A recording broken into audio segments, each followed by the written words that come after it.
Hello and welcome back to Books and Things, and welcome to my discussion video for May's chapters of Our Mutual Friend. I'm sorry that I'm nearly a month late. I don't know why this keeps on happening. I don't even have the excuse of having been that busy over May and June, but I think it's just the serialised reading process doesn't necessarily make me immediately want to pick up the book every month, which is weird because this is my favourite book ever, and the moment I sit down and do read the chapters I love it so much, but for some reason I always put off reading the chapters until like the very end of the month, and by the time I get to film it's into the next month. After this read-along is finished, I'm going to make a video about serialised reading and how it must have been for the Victorians reading in a serialised way, because it's a really different experience and it does change the way you read things. But anyway, moving on to actually the chapters. In the month of May we read 3 chapters from A Mutual Friend. We read from book the 3rd, Chapter 8, The End of a Long Journey, Chapter 9, Somebody Becomes the Subject of a Prediction, and Chapter 10, Scouts Out. Chapter 9, Somebody Becomes the Subject of a Prediction, is one of my absolute favourite chapters because it's when Bella and Lizzie finally meet and have a connection, and I love it. It's a beautiful, beautiful chapter. It's one of my absolute favourites. So yes, I'm going to have quite a lot to say about these chapters.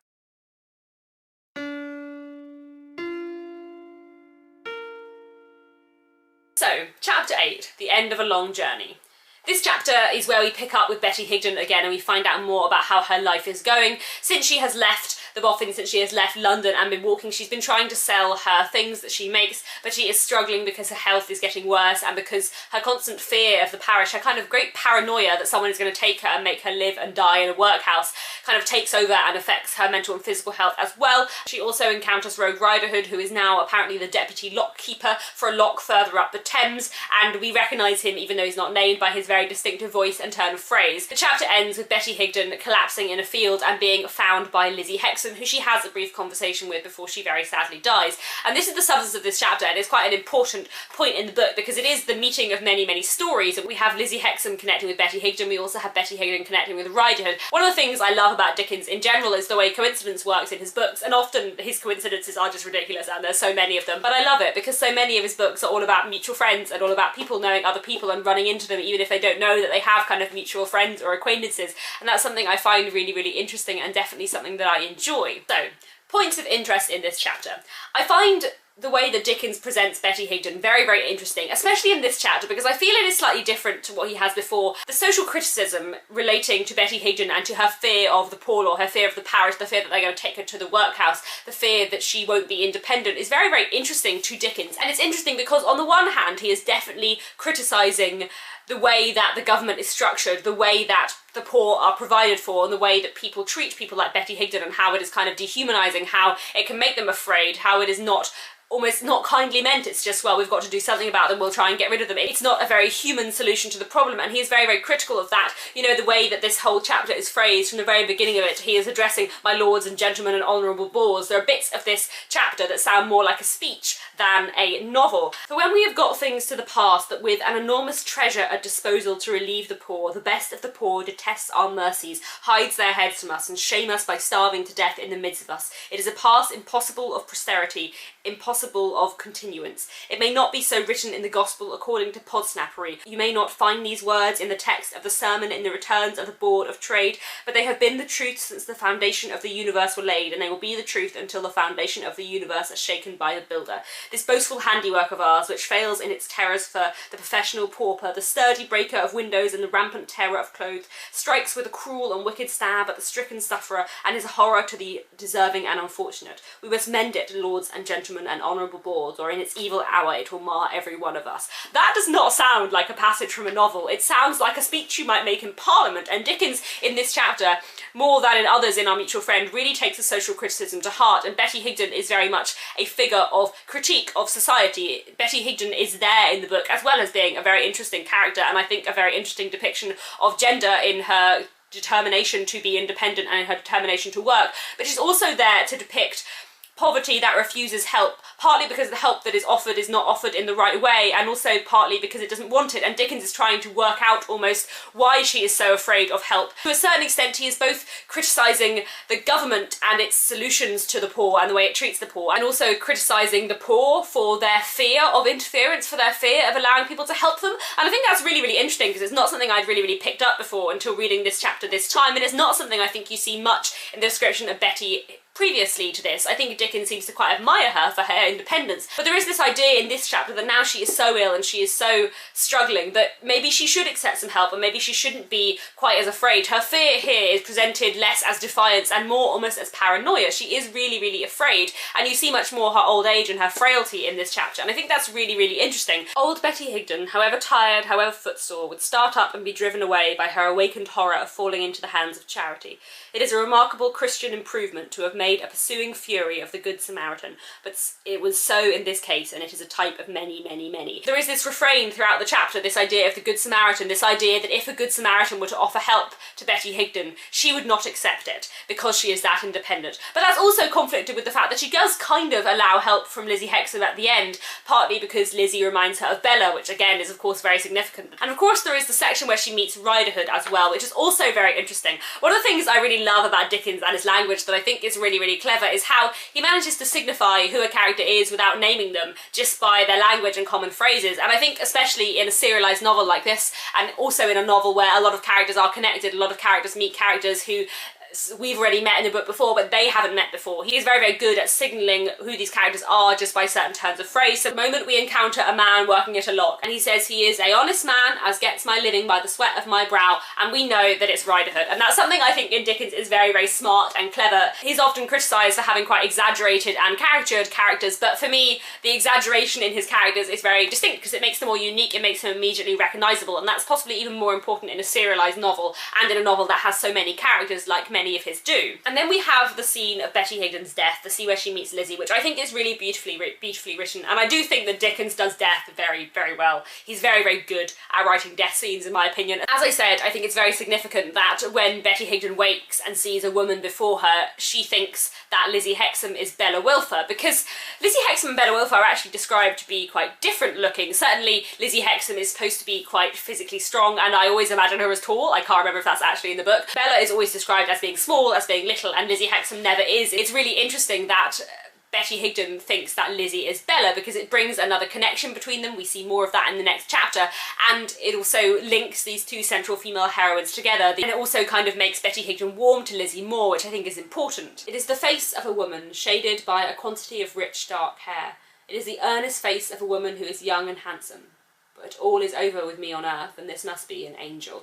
This is a really significant paragraph for me, partly because Dickens just like slips into the first person, but also because she sees Lizzie and she thinks first that it's Bella and then it must be an angel. And this is really interesting because, as I will talk about more in the next chapter, Lizzie is presented throughout the book as this kind of moral force, and not just a moral force but a kind of moralising force, so it's quite interesting to have her depicted in this like typically angelic fashion, this idea that Betty does just really think she is an angel. We also now learn where Lizzie is, and we also know that she's working at a paper mill. Now this is really, really important, the fact that she works at a paper mill, because in Dickens there are a lot of women who work. Throughout his novels there are a lot of women who work, and often it is presented quite good that they work. But in general, the women in Dickens who work one, to support their families, and also work in typically kind of female industries. They work doing sewing or housekeeping, they work as seamstresses or housekeepers, they work sewing or looking after people. That is the chief bulk of the work that women in Dickens do, especially of his young heroines. But Lizzie now works in a paper mill, which is more industrial for one thing, and also is less typically feminine in the sense that it's not sewing or looking after people, which is what most of the rest of women in Dickens do. She also isn't working to look after anyone apart from herself. She lives alone, she takes care of herself, and this is really, really important in terms of gender. It's something I find really, really interesting in Our Mutual Friend and in the presentation of Lizzie. It's more complicated by the fact that she almost feels like she's working for Eugene even though she's not, but I do think it's really important the place that she works, that Dickens chooses. She's not a seamstress, she works in a paper mill. This is quite significant because it is very different for Dickens. Different kinds of jobs mean different things for Dickens, especially for women. Lizzie finds the piece of paper on Betty Higden that the Boffins have given her, and she knows the names because this is another connection between them. They have mutual friends, sort of, in a kind of distant way, and this brings, again, different plot lines of the book together in a way that I find really, really satisfying. And then the final line of this chapter, going back to this idea of Lizzie Hexam as an angel, this idea that in Betty Higden's death, it is Lizzie Hexam who kind of like brings her into heaven. Lizzie Hexam very softly raised the weathered, stained grey head and lifted her high as heaven, which I think is a really, really nice way to end the chapter, and a way to kind of make of Betty Higden's death not so much a sorrow as a kind of release, because she's very, very old and just had a really, really hard life. And also this idea that Lizzie Hexam, as this moral figure, as this kind of angelic person, can help bring Betty Higden to heaven. Moving on to the next chapter. Book 3, Chapter 9. Somebody becomes the subject of a prediction. one of my favourite chapters in the book. Possibly my second favourite. My first favourite chapter in this book, which is possibly my favourite chapter in any book ever, is to come in July's chapters, but this chapter is probably my second favourite chapter in the book, and it's also, this sequence is my favourite bit of the BBC miniseries. It's done really, really well in that series. I highly, highly recommend, but this bit in that miniseries is done absolutely beautifully. But anyway, going back to the actual chapter, it is a marvellous thing. What happens in this chapter? First, we have Betty Higden's funeral, which Sloppy comes down for from London and mourns for her in his beautiful, very, very loving way. Bella and Mr Rokesmith also come down for the funeral as well, and when they're there, they meet Lizzie, and they try to discover a little bit more about her as well, because obviously they know what her connection to the Harmon case was. After the funeral, Bella and Mr Rokesmith have a long conversation, one of the first they've had for a long time, that is, as Bella describes it, on equal terms. And they discuss Lizzie Hexam, and they discuss how Mr Boffin is changing, and we see a kind of turning point, a kind of shift in their relationship and the dynamic between them, and we see a kind of softening of Bella towards Mr Rokesmith. We can also see how her awareness of how Mr Boffin is changing affects the way she herself behaves. And then we have the scene between Lizzie Hexam and Bella Wilfer, the two heroines of this book, in a way the two main characters of this book, finally meeting and having a connection and finding a friendship between them, which is really, really beautiful. Slightly odd, because Dickens does make their friendship really, really like physical, and they keep on hugging each other, and I can just imagine Dickens being like, this is how women must behave. Anyway, I really like the scene between them. I think it's really, really interesting. The difference in language between Lizzie and Bella is fascinating in this scene, the different ways they speak, the way they approach the world, and how Lizzie's selfless love of Eugene Wrayburn and the way she describes it affects Bella emotionally and kind of morally, the way that it challenges the way Bella views the world, the fact that Bella feels that she has passed years by the end of this chapter, and again you see Lizzie as this kind of moralising force who is changing Bella for the better, and that also seems to affect the way that she behaves towards Mr Rokesmith in the end of this chapter as well. So, points of interest in this chapter, we may be here a while. I really do enjoy the characterisation of Sloppy, and I think the way he speaks in this chapter is so beautiful and so moving about this woman who meant so much to him. "I've took it into my head," said Sloppy. "I've took it into my wretched head that I might have sometimes turned a little harder for her, and it cuts me deep to think so now. She went through with whatever duty she had to do. She went through with me, she went through with the minders, she went through with herself, she went through with everything. Oh, Mrs Higden, you was a mother and a mangler in a million." His genuine, earnest praise of her is, I think, as powerful as anything that Dickens's prose could do to show what a character and what a person Betty Higden was, and also to show more about Sloppy, to show how kind he is. Even though he's had this unusual upbringing, even though he is very childish for a boy who is, I guess, like 19, 18, it's quite hard to tell, I don't think it's ever said, but he is such an interesting character, and I think he is shown to be so good-hearted and genuine in this chapter, and that's something that's really, really nice. And we have another passage in which Dickens is kind of trying to fight against anti-Semitism, the fact that Lizzie has been placed here by Mr Ryer and is living with some friends of Mr Ryer who are Jewish. The Reverend's wife is really, really shocked that Lizzie is working for a Jewish family and thinks this must be terrible, and is really worried that they're going to try and convert Lizzie, and Lizzie is very clear that they have never interfered with her religion nor her with theirs, and that they are very, very good and kind people. Moving on to the conversation between Belle and Mr Rokesmith / John Harmon, where they discuss first Lizzie Hexam and then Mr Boffin. This conversation is really, really important because it's a long conversation between them. They talk about other things and they kind of seem to grow to respect each other more. Like, it's a real kind of change and shift in their relationships. Bella says to him, "Oh, Mr Rokesmith, don't be so hard with me, don't be so stern with me, be magnanimous. I want to talk to you on equal terms." It's important that it's her that asks for this equality between them, and it means that his constraints can fall away and that they can have this kind of honest conversation, human being to human being, rather than anything to do with the position between them, the fact that he is so far socially beneath her, and also to do with the fact that, of course, he proposed to her before and that she rejected him. It feels like this is probably the longest private conversation they've had since he proposed to her, and this is really, really interesting in that sense, and it's a really important conversation. And it's just quite cute, to be quite frank. You may have noticed, Miss Wilfer, that she has the same kind of interest in you that you have in her. Just as you are attracted by her beauty, by her appearance and manner, she is attracted by yours. I certainly have not noticed it, returned Bella, again italicising with the dimple, and I should have given her credit for, the secretary with a smile held up his hand, so plainly interposing, not for better taste, that Bella's colour deepened over the little piece of coquetry she was checked in. And again, a really lovely, beautiful bit. "I should be happy, Mr Rokesmith," returned Bella, "to be of the least use, for I feel, after the serious scene of today, that I'm useless enough in this world." "Don't say that," urged the secretary. "Oh, but I mean that," said Bella, raising her eyebrows. "No one is useless in this world," retorted the secretary, "who lightens the burden of it for anybody else." It's just nice, it's just lovely, it just makes me like warm inside. I love Dickens a lot. Anyway, and then they turn to the conversation of Mr Boffin, and this is where this also becomes very important and is again a change in the dynamic between them. Bella asks if Mr Boffin treats him well. "You see how he treats me," the secretary answered, with a patient and yet proud air. "Yes, and I see it with pain," said Bella very energetically. The secretary gave her such a radiant look that if he had thanked her 100 times he could not have said as much as that look. "I see it with pain," repeated Bella, "and it often makes me miserable. Miserable because I cannot bear to be supposed that I approve of it or have any indirect share in it. Miserable because I cannot be bear to force to admit that fortune is spoiling Mr Boffin." "Miss Wilfer," said the secretary with a beaming face, "if you could know with what delight I make the discovery that fortune is not spoiling you, you would know that it more than compensates me for any slight at any other hands." This is very significant, partly because it is a change in the way that they speak to each other. It is a kind of warming, a sort of friendship between them, that they are able to speak to each other in this way, and also it's Bella softening towards him and having more affection, or at least more respect for Mr Rokesmith, and this is very, very important. And it's also important in terms of showing Bella's personality, the fact that however mercenary she may be, the fact that she sees how mercenary Mr Boffin has become, and the fact that she can despise it even while knowing that she herself is mercenary, is really, really important, and that means the world to Mr Rokesmith / John Harmon, who is deeply in love with her but also at times kind of hates how mercenary she is and how vain she is. But the fact that he sees more and more her changing and her growing into a different kind of person really moves him, even if he feels he cannot share of it, even if she does not love him back, and it's beautiful and it makes me very, very happy. Anyway, another passage I want to read, because I think this is quite interesting, and I want to talk a bit about the presentation of Bella in this book. Bella met the steady look for a moment with a wistful, musing little look of her own, and then, nodding her pretty head several times like a dimpled philosopher of the very best school who was moralising on life, heaved a little sigh and gave things up in general for a bad job, as she had previously been inclined to give up herself. The presentation of Bella and the character of Bella in Our Mutual Friend is really, really interesting and really complicated, and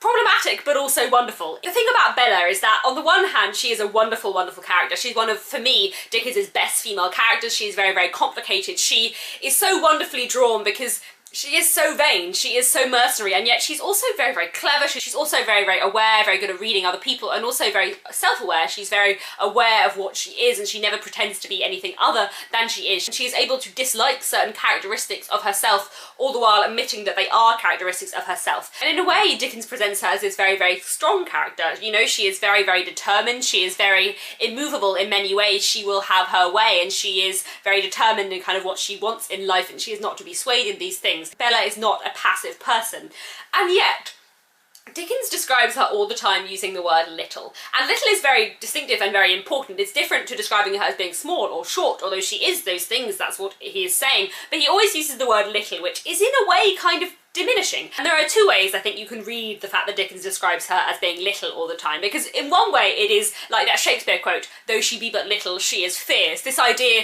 that although Bella is small, although she is very physically little, she is still quite a powerful person, and she is still a very enchanting character. And that aspect of it I really, really like, and if that's the way you read it, I think it's a really, really nice depiction of Bella, and I enjoy it, possibly just because I am quite short. Then there is this other side of it, the fact that he calls her little all the time, and it's kind of, one, patronising, and two, a little bit kind of infantilising. There is a lot of infantilising of women in Dickens, and to be honest, in all of Victorian literature as a whole. The amount of times that Dickens has in his books characters who are called little women or who are called little wives, it gets a little bit weird. It does feel a lot of the time when Dickens describes Bella that he is saying, look at her, isn't she adorable, isn't she cute, isn't she gorgeous, in a slightly creepy way. This idea that her littleness and her smallness is what partly what makes her so like physically attractive to all the men in the book, and it is slightly odd.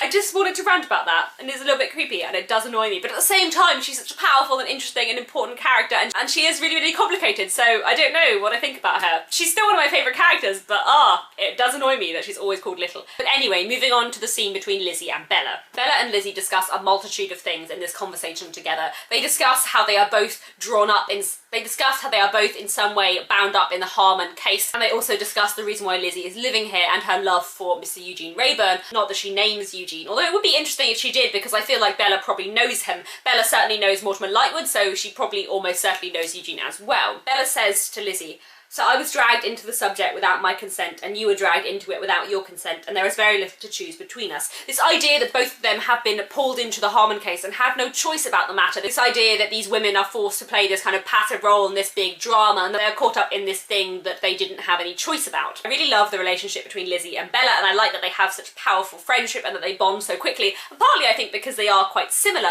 Although they're very, very different in personalities, Lizzie is much more reserved, much more serious, much more selfless. Bella is much more vain and much kind of silly. Even if you look at the way they speak, Lizzie speaks in a very serious, earnest manner, and Bella is like playful with language in the way that she speaks to Lizzie. And both of them are in a way very, very lonely. They don't have many friends of their own age, and you can see how Lizzie lives a very secluded life, and Bella, although she is in society and meets with a lot of people, none of them really have that much in common with her, and they all have very, very different backgrounds to her. She has more in common with the Boffins in terms of her social background than she does with everyone else she meets in society, even if they are nearer her own age. Both Lizzie and her come from fairly impoverished backgrounds, although Bella is from the lower middle classes and Lizzie is from the lower working classes. But this does make the class difference between them much smaller and much less insurmountable than Bella's current social position being so far above Lizzie, and they manage to have a conversation and be very good friends on kind of equal terms in a way that's really, really nice. The fact that they're close in age and the fact that they're both women and they don't know many other girls of their age kind of means that everything else, all the other differences between them, are wiped away. And even more, I think, the connection between them, the fact that they are both caught up in the Harmon case against their will, is also really important too. And then we have the most important part of the scene, the most important part of this chapter, and a real turning point in the book, where Lizzie and Bella discuss why Lizzie is there, and she explains about Bradley Headstone, about Eugene, with no names of course, and explains that she is there because she wants to keep away from both of these men, that she has removed herself from the situation. And Bella effectively asks Lizzie what she gains by living like this, and surely she would gain more in life if she did not live in secret in this way. And Lizzie just says, does a woman's heart that has that weakness in it which you have spoken of seek to gain anything? And this is incredibly important, because Bella, who is so mercenary, who thinks of everything in life in terms of gain and profit, in terms of what would make things better, just cannot understand why Lizzie is content, why Lizzie is content to love Eugene and to live in secret, and why Lizzie is content to live in a situation that does not gain her anything. And I think this is really, really important, because for Bella, the fact that she can't comprehend Lizzie and her attempts to comprehend Lizzie and why she lives as she does changes her, because it gives her a new perspective, it gives her a new way of thinking about the world and a new way that someone else who is not her might view the world and might feel about it. And I think this is really, really important. Lizzie, as I have mentioned before, and I will mention again, is a very moralizing force in this book. This idea that she makes people more moral, that she has made Jenny Wren more moral, that she might make Eugene Rayburn more moral, the fact that she makes Bella moral. They have a like half-hour conversation and she changes Bella irrevocably, and that's really, really important in showing Lizzie's power of morality, her sheer power of goodness. Bella sat enchained by the deep, unselfish passion of this girl or woman of her own age, courageously revealing itself in the confidence of her sympathetic perception of its truth. And yet she had never experienced anything like it, or thought of the existence of anything like it. The fact that Lizzie's passion for Eugene, her selfless love for him, is so great that Bella is just startled. She is amazed by the power of this and the goodness of it, and the fact that it is completely pure, and that Lizzie loves Eugene not to gain anything, not because it brings her any happiness, not because it brings her any profit or improvement in life, but just because she does. And that's beautiful, and Bella finds it beautiful, and the fact that she finds it beautiful is so significant because it changes her. And I'm just going to read a fair bit of Lizzie's speech, because I think it is wonderful, it is beautiful. The fact that she can speak in this language is so telling of her intelligence, her emotional intelligence, and her passion, and it's just wonderful, and I cry like every time I reach the end of this passage, so I'm going to read it for you. She's talking about what she would lose if she stopped loving Eugene. I should lose some of the best recollection, best encouragements, and best objects that I carry through my daily life. I should lose my belief that if I had been his equal and he had loved me, should have tried with all my might to make him better and happier as he would have made me. I should lose almost all the value I put upon the little learning I have, which is all owing to him, and which I conquered the difficulties of, that he might not think it thrown away upon me. I should lose a kind of picture of him, or of what he might have been if I had been a lady and he had loved me, which is always with me, and which I somehow feel that I could not do a mean or wrong thing before. I should leave off prizing the remembrance that he has done me nothing but good since I have known him, and that he has made a change within me, like the change in the grain of these hands which were coarse and cracked and hard and brown when I rode in the river with father, and are softened and made supple by the new work which you see them now. Understand me, my dear. I have never dreamt of the possibility of his being anything to me on this earth but the kind of picture that I know I could not make you understand if the understanding was not in your own breast already. I have no more dreamed of the possibility of my being his wife than he ever has, and words could not be stronger than that. And yet I love him. I love him so much and so dearly that when I sometimes think that my life may be but a weary one, I am proud of it and glad of it. I am proud and glad to suffer something for him, even though it is of no service to him and he will never know of it or care for it. His eyes may never look on me again. I would rather that they never did. I hope that they never may. But I would not have the light of them taken out of my life for anything that my life can give me. It's beautiful. It's so beautiful. It's great. This is why I love this book. To return to the differences between Bella and Lizzie, I think it's really interesting to note in this section the differences in language between them. If we look at the speech I just read, Lizzie's language is so poetic, so beautifully, so perfectly poised. And then Bella says, I only wish I was more deserving of it. I don't mean in respect of keeping it, because anyone should tear me to bits before getting at a syllable of it, though there's no merit in that, for I'm naturally as obstinate as a pig. The difference between Bella's language and Lizzie's there, Lizzie's beautiful poetic language and the fact that Bella's like, I'm as obstinate as a pig, is very, very different and very telling of their different kind of sentiments. The fact that Bella is more down to earth, but Lizzie is more poetic in a way. And then that scene ends with Lizzie making a prediction about Bella, predicting that Bella will go on to love and be loved, that Bella's heart is better than Bella gives it credit for. And then we have the final scene between Bella and Mr. Rokesmith, which I really like, and again enforces this idea that Lizzie has moralised Bella in some way, that Bella has been changed. You look rather serious, Miss Wilfer, was the secretary's first remark. I feel rather serious, returned Miss Wilfer. And then later, can you believe, Mr. Rokesmith, said Bella, that I feel as if whole years have passed since I went into Lizzie Hexam's cottage? I don't mean that I feel as if a great space of time had gone by, but I feel as if much has happened, to myself, you know. For good, I hope. I hope so, said Bella. And then we have this kind of moment of intimacy between them. She is cold, he gives him her coat, she puts her arm through his, and then they run for the train together. And this is a kind of turning point between them. It is a kind of romantic scene between them, and that is how the chapter ends. And it's beautiful. Isn't that a great chapter? Deny that that is a wonderful chapter. Anyway, moving on, because I've been talking about that chapter for more than about 40 minutes. And then chapter 10, Scouts Out. In this chapter, Eugene Rayburn visits Jenny Wren, saying that he wants to get a dress, where of course he's just kind of like scout out Lizzie and find out where she might have gone, which Jenny Wren point blank refuses to tell him. He then goes home to Mortimer, who is aware that he has been out kind of looking for Lizzie, and Mortimer finally quizzes him on it. Mortimer Lightwood, who is often as careless, as completely not in earnest as Eugene, is brought into earnest by this, because he is worried about Eugene and he doesn't understand what he's doing, and he does think that it is problematic. Then Jenny Wren's father turns up and Eugene Rayburn bribes him to give him information about Lizzie, any that he can find. Any remaining lightness of mind that Mortimer had is gone, and he is really quite worried and quite